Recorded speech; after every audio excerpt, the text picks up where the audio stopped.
Hey guys, Josh here, and a few days ago Apple announced the iPad Pro, which I covered in my last video, and they also dropped a brand new MacBook Air. So the new MacBook Air looks pretty much the same as last year's model, but there are a few differences to look at.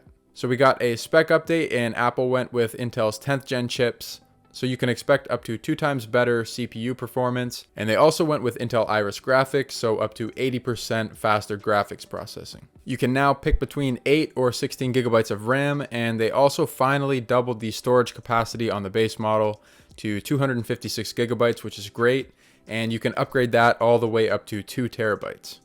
And speaking of performance, you can even power up to a Pro Display XDR 6K or a pair of 4K monitors from this MacBook Air. Apple also moved to the Magic Keyboard, so out with the old butterfly keys that were causing so many problems and back to a scissor mechanism that has 1mm of key travel. This is the same keyboard that is used on the 16-inch MacBook Pro and also the same keyboard that they're integrating into the new iPad Pro Magic Keyboard. Besides that, not much else has changed. It's still the same great 13.3-inch Retina display. The ports are exactly the same with 2 Thunderbolt 3 USB-C ports and a 3.5mm headphone jack. It is 0.2 inches thicker at its thickest point and slightly heavier at 2.8 pounds. Battery life is also the same at up to 12 hours, so getting through the day with light use shouldn't be a problem. Now, they mentioned gaming and video editing on this MacBook Air, and I'm sure it can handle even some light 4K video editing as long as it's in Final Cut. But if you are using programs like After Effects or Premiere, you'll probably run into some pretty long render times.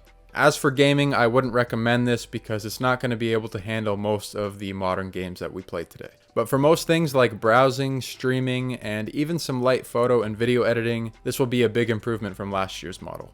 So the base model starts at $999 and is available for pre-order today. And if you're looking to pick one of these up, I'll leave a link in the description below this video, and they will start shipping on March 25th. So at that $999 price point, it's actually the exact same starting price as the 12.9-inch iPad Pro, which I ordered a couple days ago as soon as it came out. I'm still not sure about the iPad Pro being a replacement for this. Let me know what you think by dropping a comment down below, and maybe I'll even pick up a MacBook Air and do a comparison between the two and give you guys my thoughts on whether I think the new iPad Pro is finally a replacement for a laptop. But besides that, that wraps it up. Make sure to smash that like button if you found this video helpful, and if you want to see more videos like this, go ahead and subscribe to the channel. And as always, thank you for watching, and I'll see you in the next one.